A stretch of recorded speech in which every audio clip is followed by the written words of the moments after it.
پہنچ رہا ہے، اس کو نقصان پہنچ رہا ہے، اور ہم جو ہے ایک طرح سے سائڈ لائن کیے جا رہے ہیں، اور ہمیں انہوں نے یہ فیل کیا کہ ان کو بہت نقصان ہو رہا ہے اس سے.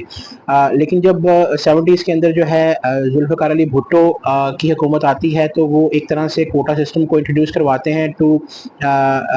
ری گین سم ٹرسٹ. لیکن اس میں بھی جو ہے وہ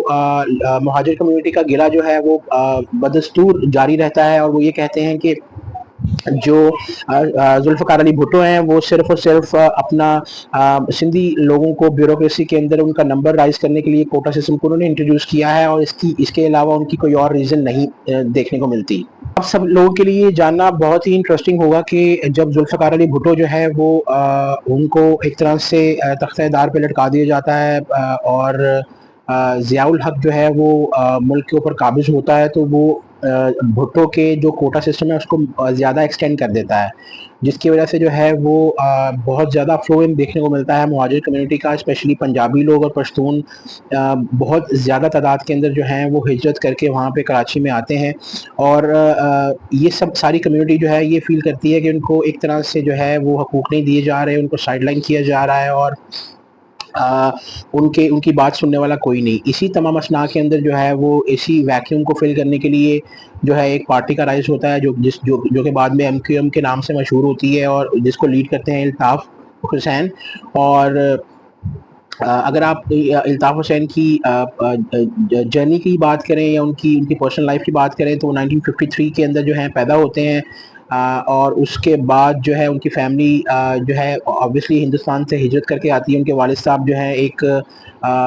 مفتی رہ چکے ہوتے ہیں آگرہ کے اندر کسی مسجد میں. یہ بات بھی بہت انٹرسٹنگ ہے جاننا کہ جو الطاف حسین تھے وہ ان کے اندر جو ہے پیٹریوٹزم جو ہے وہ بہت کوٹ کے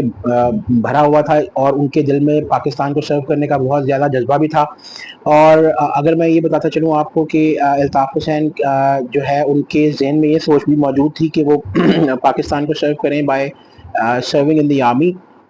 اور انہوں نے جو ہے وہ باقاعدہ ٹریننگ بھی لی، فوج کے اندر داخل بھی ہوئے وہ. لیکن وہاں جا کے ان کو یہ ریئلائز ہوا کہ شاید ان کی جو ہے ان کو ریسزم کا سامنا کرنا پڑ رہا ہے بقول ان کے، اور ان کو جو ہے ٹھیک طرح سے ٹریٹمنٹ نہیں مل رہا، اور لوگ جو ہیں وہ اس طرح کے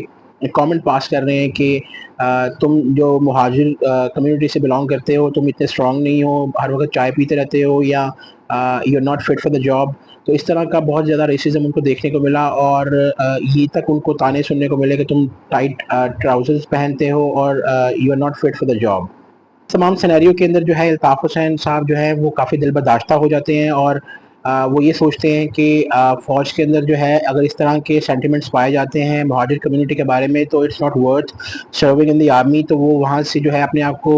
علیحدہ کر لیتے ہیں، اور کراچی کے اندر آ کے کراچی یونیورسٹی کے اندر جو ہے ڈی فارمیسی کے اندر داخلہ لیتے ہیں. لیکن انفارچونیٹلی جو ہے اس کے اندر بھی جو ہے ان کو ریجیکشن کا سامنا کرنا پڑتا ہے، اور وہ اس چیز کو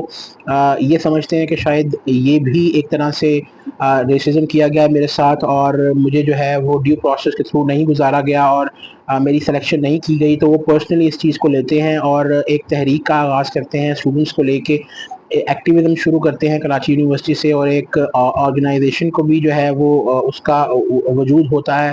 انڈر ہز سپرویژن، جو کہ بعد میں لیڈ کرتی ہے اسٹوڈنٹس کو. اچھا، اب یہ چیز بھی بڑی انٹرسٹنگ ہے آپ کے لیے جاننا کہ جو الطاف حسین جس اسٹوڈنٹ ایکٹیویزم میں شامل ہوتے ہیں اور اسٹوڈنٹ کی پارٹی کو لیڈ کرتے ہیں، وہ آگے چل کے جو ہے ایم کیو ایم کی شکل اختیار کر لیتی ہے، اور ایک طرح سے الطاف حسین کا جو فگر ہے وہ ایک کلٹ فگر بن جاتا ہے، اور لوگ ان کی ایک جس طرح کسی کی پوجا کی جا رہی ہو اس طرح سے ان کو دیکھتے ہیں. ان کی تاج پوشی بھی کی جاتی ہے ان کی برتھ ڈیز کے اوپر بڑی میسو قسم کی. اس کے علاوہ لوگ جو ہیں وہ اپنے آپ کو ان کو یہ سمجھتے ہیں الطاف حسین کو یہ کہ یہ ایک طرح سے ہمارے سمپیتھائزر ہیں.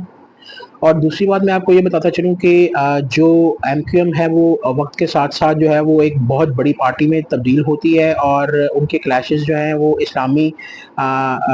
جو اسلامک اسٹوڈنٹ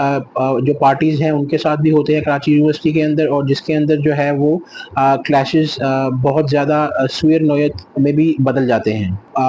مزید تفصیلات جاننے کے لیے آپ پارٹ 2 جو ہے وہ دیکھیں، اور میرے چینل کو سبسکرائب کریں، لائک کریں، کامنٹ کریں، شیئر کریں، تاکہ انگیجمنٹ بڑھے اور مجھے موٹیویشن ملے to make good content for you. Thank you so much.